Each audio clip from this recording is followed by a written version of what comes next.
All right, so the intention of this video is to talk about effortless speed. What do I mean by effortless speed? Well, I mean, how do I get flash speed out to the club head with what feels like not a lot of effort? You know, golf used to be kind of a leisure sport, kind of a walk in the park type of experience. And, as the equipment has gotten more and more, let's say, ballistic missile versus old school equipment being more like a, samurai shooting a longbow off a horse, as the equipment has gotten bigger, faster, stronger, and the ego side of golf has gotten bigger, faster, stronger, and we've gone more and more in the direction of, how far can we hit it? And we want to sell a lot of drivers, and the golf, industry is very much controlled by, the technology and the equipment manufacturers. So as the game has driven, more and more in that direction, what I've noticed as a coach is, people getting injured, more often, younger guys, that are working out harder, more aggressively, getting surgeries at much younger ages. And I don't need to list any names, but you can look at, injuries on the PGA Tour. And you're kind of like, okay, well, why is this? These guys are Us Weekly magazine stronger than maybe the old school generation. The old school generation, just kind of the workout was golfing. We're going to go golfing. That's the workout.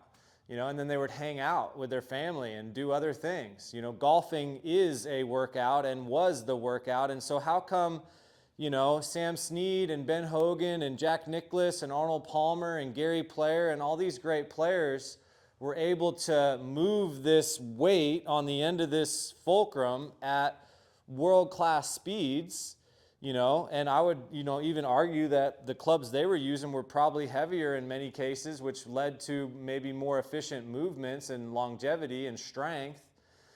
But how were they able to do that and not get hurt as often? You don't hear about Jack Nicklaus having surgery until his late 50s on his hip. You don't, hear about any real injuries coming out of Sam Snead.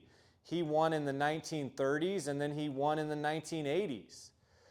So how do we create speed? Because, I want to get the ball down the fairway pretty good, but with today's technology, it's really not that hard to hit an 8-iron 165.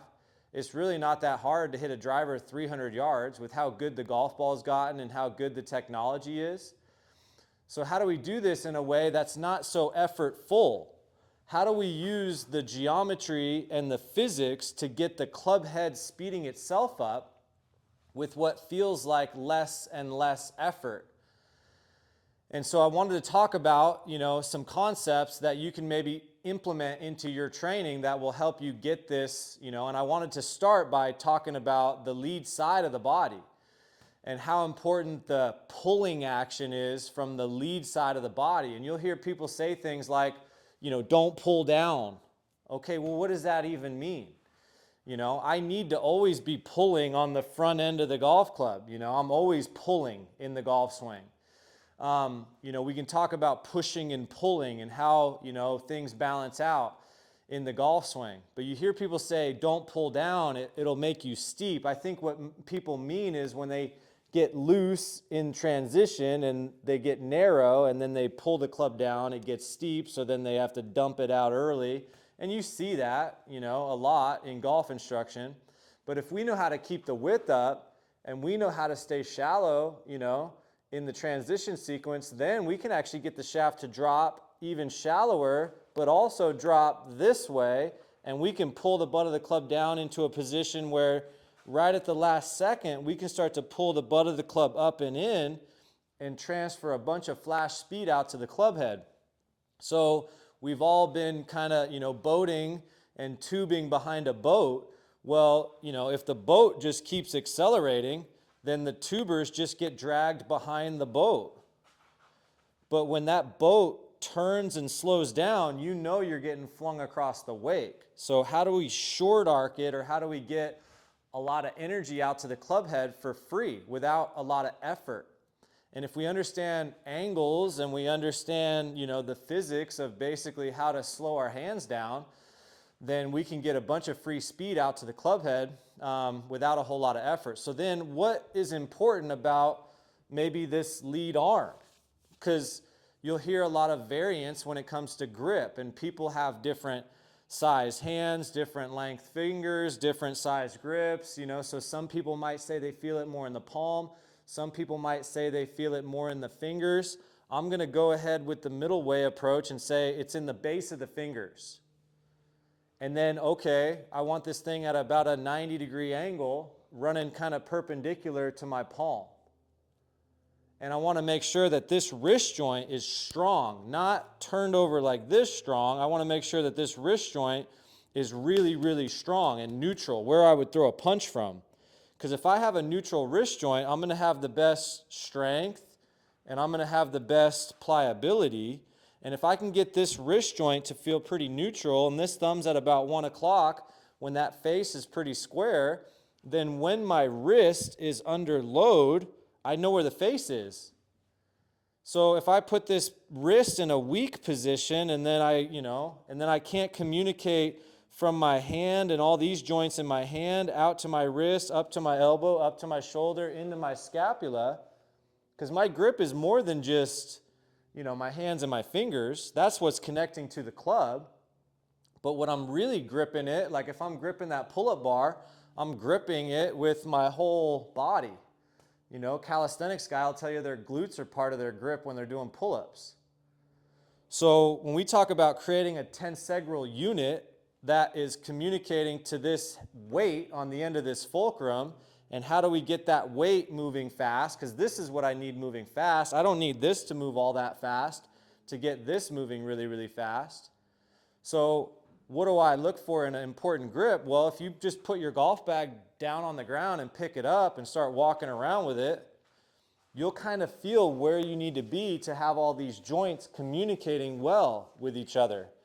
And this conversation goes even into like, what kind of deodorant do you use? Because, we've got a lot of lymphatic drainage going on through here. And why would we put some sort of toxic deodorant, to cover the smell of our toxic armpits? Maybe we can go to the sauna, or maybe we can get a massage and maybe use some natural deodorant. So that's how, what level of feel we're talking about at an elite level. It even gets down to little details like that. So anyway, when we talk about why these 3 fingers are so important, we want to make sure it's in the base of the fingers, and we want to make sure these 3 fingers are nice and strong. Those 3 fingers are crucial because they help you support the club at the top of the backswing. You have that thing go like this a lot, you're going to have to, up your glove budget because you're going to have a hole in your glove right here all the time. So those 3 fingers being strong helps us at the top of the backswing. But then also when I'm pulling the butt of the club up and in, this left scapula sort of retracting and my ability to pull the butt of the club up and in, that's going to be kind of my whole posterior chain back in here that pulls that up and in. So then I can crack the whip, transfer the energy, but then use my scapula well so that I can take pressure off my wrist joint and my elbow joint, and I can come around this corner and get a bunch of speed out to the club head, but also control the speed and slow it down well. And we can talk about short arcing, mid arcing, long arcing, and we can talk about different hinge actions as players progress. But just in a general sense, I got to restore the radius, and then I got to make sure that I don't have the club overtake.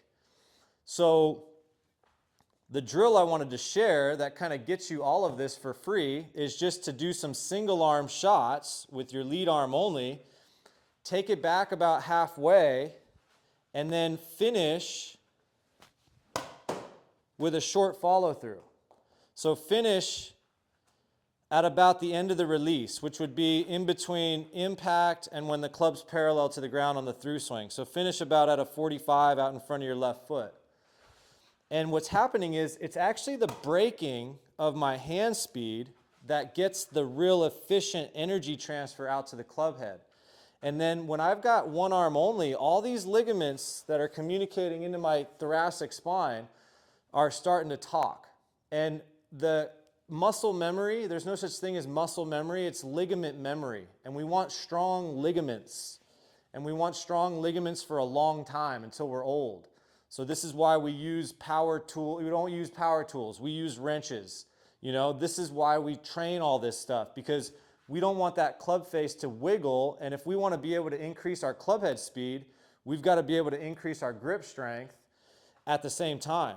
So this sort of little single arm type drill where you're just sort of braking, basically I'm loading this thing up, I'm shifting, and then I'm braking my hand speed. And just by braking my hand speed quickly over here, that starts to get the physics to jump the club head speed out into the back of the ball. And then I'm training all these ligaments and tendons to communicate, and I'm learning how to decelerate or control the slowing down or the braking, so I get better acceleration and better deceleration and better control. And I'm starting to learn how to use all these crucial muscle groups on the lead side of my body that are important for my ability to transfer energy out to the club head.